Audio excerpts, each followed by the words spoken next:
அனைவருக்கும் வணக்கம். இந்த பகுதியில் தொழில் அமைப்பு எந்த மாதிரியான தொழில் செய்யலாம். ஃபார் எக்ஸாம்பிள் ஜாதகப்படி முதல் தொழில் செய்யணும் அப்படின்னா அந்த 10ஆம் பாவ உபநட்சத்திரம் நின்ற நட்சத்திரம் 2, 6, 10, 11 இந்த வீடுகளை குறிக்காட்டினா ஜாதகரால் தொழில் செய்ய முடியும் அப்படின்றத நம்ம பேசியிருந்தோம்.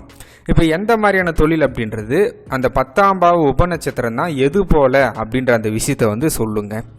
இந்த 10ஆம் பாவ உபநட்சத்திர கிரகம் இந்த கிரக காரகத்துவம், இந்த கிரகம் எந்தெந்த வீடுகளை குறிக்காட்டுதோ அந்த பாவ காரகத்துவம், இந்த கிரகம் எந்த ராசியில் அமர்ந்திருக்குதோ அந்த ராசி காரகத்துவம், இது மூணுமே ஒப்பிட்டு தான் ஜாதகப்படி ஒருத்தர் எந்த மாதிரியான தொழில் செய்வார் அப்படின்றத நம்ம நிர்ணயம் செய்ய முடியும். உலகத்தில் லட்சக்கணக்கான தொழில் இருக்குது. அதில் நம்ம ஒருத்தருக்கு நிர்ணயம் செய்யணும் இந்த 3 விதமான காரகத்துவத்தையும் அப்ளை பண்ணோம்னா கண்டிப்பாக எளிமையான பதில் அவங்களுக்கு நம்ம கன்வே பண்ணி சொல்லிடலாம். இப்போ 9 கிரகத்துக்கு உண்டான தொழிலை பார்க்கலாம். 10ஆம் பாவ உபநட்சத்திரம் சூரியனாக இருக்குது அப்படின்னா அரசியல் துறை, அரசியல் ஈடுபாடுகள் ரொம்ப சிறப்பாக இருக்கும். அறிவியல் துறை, இந்த மாதிரி சயின்ஸ் சார்ந்த வகையில் ரிசர்ச் பண்ணுறது அதெல்லாமே சூரியன் குறிக்கும். மருத்துவத்துறை, இந்த மருத்துவத்துறையும் சூரியன் தான் குறிக்கும். அதுக்கடுத்து 10ஆம் பாவ உபநட்சத்திரம் சந்திரனாக இருக்குது அப்படின்னா சந்திரன் அப்படின்றது உணவுப் பொருட்களை குறிக்கக்கூடியதாக இருக்கும். உணவு சார்ந்த பொருட்கள், அதுக்கடுத்து நீர் சார்ந்த தொழில்கள் இதெல்லாமே சந்திரன் தான் குறிக்கும். அதுக்கடுத்து 10ஆம் பாவ உபநட்சத்திரம் செவ்வாயாக இருக்குது அப்படின்னா செவ்வாய் அப்படின்றது இந்த மெக்கானிக்கல் சார்ந்த விஷயங்களை குறிக்கக்கூடியதாக இருக்கும். கருவிகளை பயன்படுத்தி செய்யக்கூடிய தொழில் எல்லாமே இந்த செவ்வாய் அப்படின்ற கிரகம் குறிக்கும். மருத்துவம் சார்ந்த துறையும் இந்த செவ்வாயை குறிக்கக்கூடியதாக இருக்கும்.